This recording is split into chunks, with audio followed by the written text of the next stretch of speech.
Hello and welcome to another kind of echoey episode of War Thunder with Czar Peppers. Today we're going to take a look at a tank that I've always been rather fond of, the A-12 Matilda infantry tank.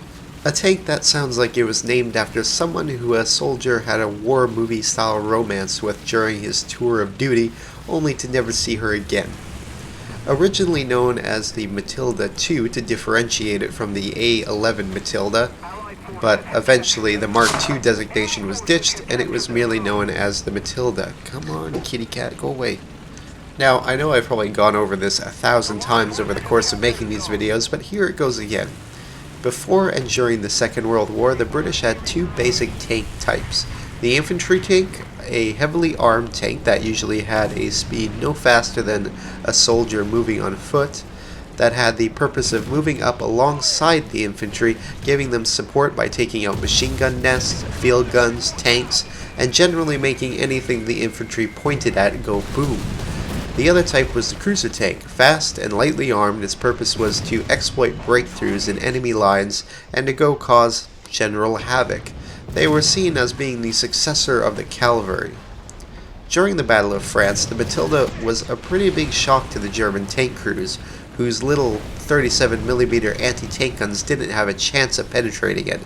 In encounters, they would have to rely on the deadly 88 in order to disable them, which it did quite well.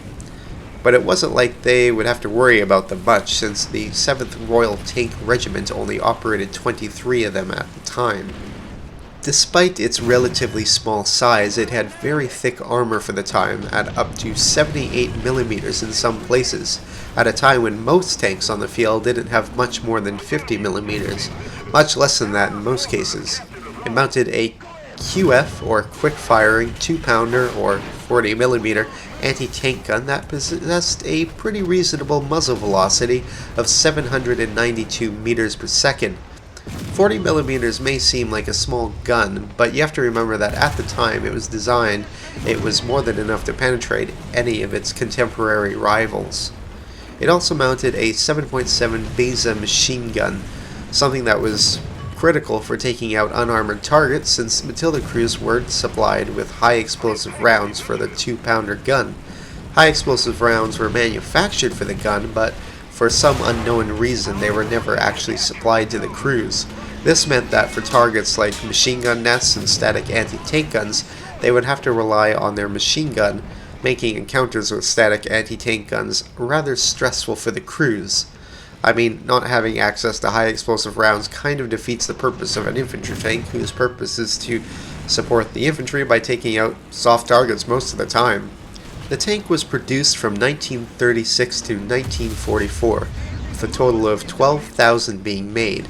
However, by the start of the war in 1939, only 2 were in service. More would soon come, and were pressed into service quickly after their crew's initial training.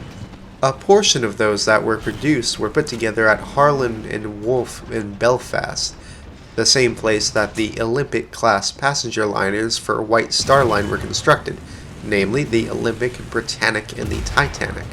A bit off topic, but there was actually a Titanic survivor that later sailed aboard her sister ship, the Britannic, during the First World War. On that particular sailing, it was struck by a German torpedo and sunk, and the two ships were pretty much identical other than the wartime paint job, so it must have been an odd experience.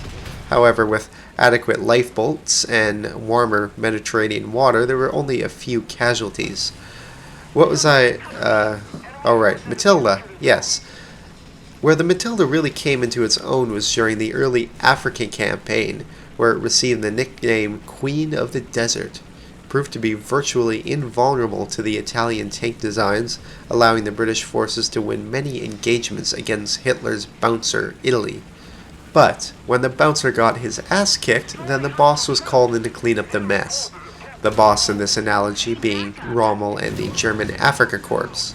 By 1941 and 42, the Germans had considerable time to reflect on their engagements with the heavily armed British tanks like the Matilda and Churchill, and had those lessons reinforced by Soviet tanks like the T-34 and KV-1, so they were entering this fight with new equipment and tactics. On top of that, the desert terrain only amplified the effectiveness of the long-range 88, the only thing capable of taking out the Matilda during the French campaign.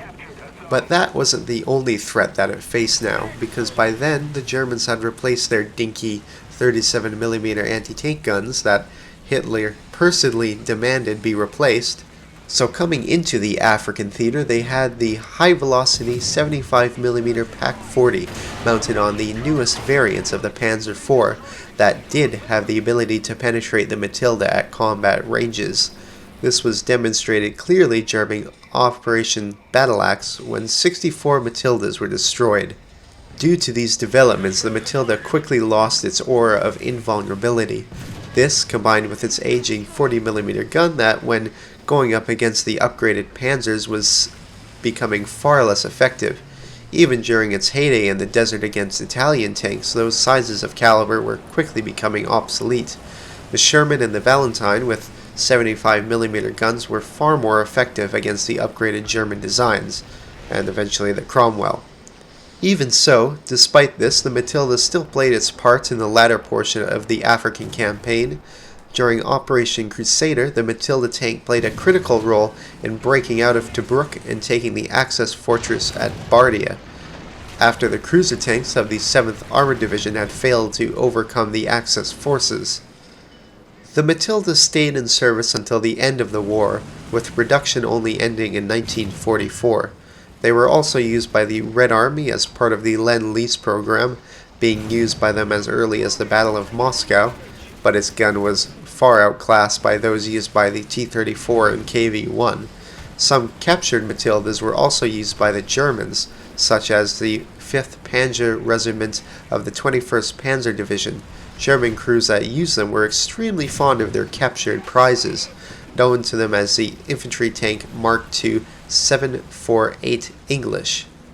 By the end of the war, the Matilda was the only British tank to remain in service during the war from the beginning to end, and is among the most recognizable tanks that were used by the British throughout the conflict. They were the first thorn to embed themselves in the fingertip of the German army, and were one of the first contributing factors that eventually led to the creation of the Tiger tank. Even with its slow speed and design based on outdated tactics, it nevertheless played a fundamental role in opposing the Axis war machine and went on to many successful operations. Loved by the crews that fought from within them on both sides of the conflict, it proved a worthy adversary to all those who came up against it. And on that note, it's time to end. Please don't forget to like and subscribe, and feel free to include anything you know about the Matilda II in the comments below. So until next time, have a good one.